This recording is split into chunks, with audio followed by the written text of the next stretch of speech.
પ્રભુ ઈસુ ખ્રિસ્તના નામમાં આપ સર્વને પ્રેમી સલામ. આપણે શીખ્યા એ પ્રમાણે ગીતશાસ્ત્ર 80 ઈશ્વરે જે ઇસ્રાએલ પ્રજાને સ્થાપિત કરી હતી અને દ્રાક્ષાવાળીની જેમ એને રોપી હતી અને દ્રાક્ષાવાળીની તમામ પ્રકારની સંભાળ ઈશ્વરે લીધી હતી, તે જ્યારે ઈશ્વરની અપેક્ષા પ્રમાણે સારા ફળ અને સારી દ્રાક્ષ આપવામાં નિષ્ફળ ગઈ, ત્યારે ઈશ્વર આ પ્રમાણે જણાવે છે યશાયા 5 અને 4માં, મારી દ્રાક્ષાવાળીમાં મેં નથી કર્યું એવું બીજું શું બાકી છે?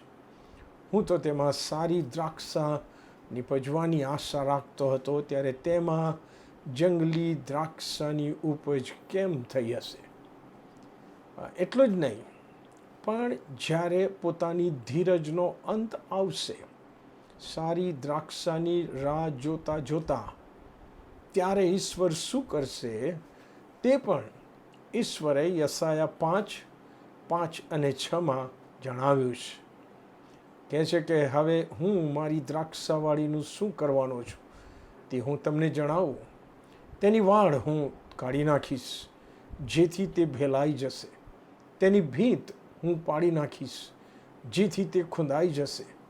હું તેને ઉજ્જડ કરી મૂકીશ, તે સોરવામાં આવશે નહીં અને તે ગોળાશે નહીં, એટલે તેમાં કાંટા તથા ઝાંખરા ઉગશે. વળી તે પર મેઘો વરસાદ ન વરસાવે એવી હું તેમને આજ્ઞા કરીશ. બોલો, ગીતશાસ્ત્ર 80, 12 અને 13માં ગીતકર્તાએ પૂછેલ પ્રશ્નનો આ ગંભીર જવાબ છે. પ્રશ્ન છે કે હે ઈશ્વર, તમે રોપેલી દ્રાક્ષાવાળીને તમે જ કેમ ભેલાઈ જવા દીધી? કલમ 12માં ગીતકર્તા કહે છે, તમે હે ઈશ્વર, તમે તેની વાડ એવી રીતે કેમ તોડી છે કે સર્વ વટે માર્ગુઓ તેને છૂંટી લે છે, ડુક્કર જંગલમાંથી આવીને તેને બગાડે છે અને રાની પશુઓ તેને ખાઈ જાય છે.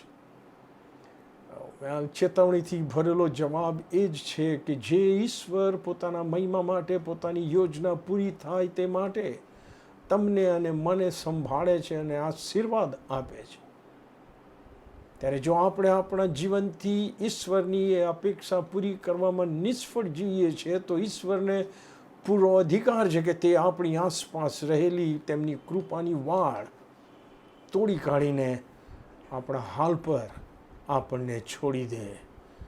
વાલાઓ, સાવચેત રહેવાની જરૂર છે. આમેન.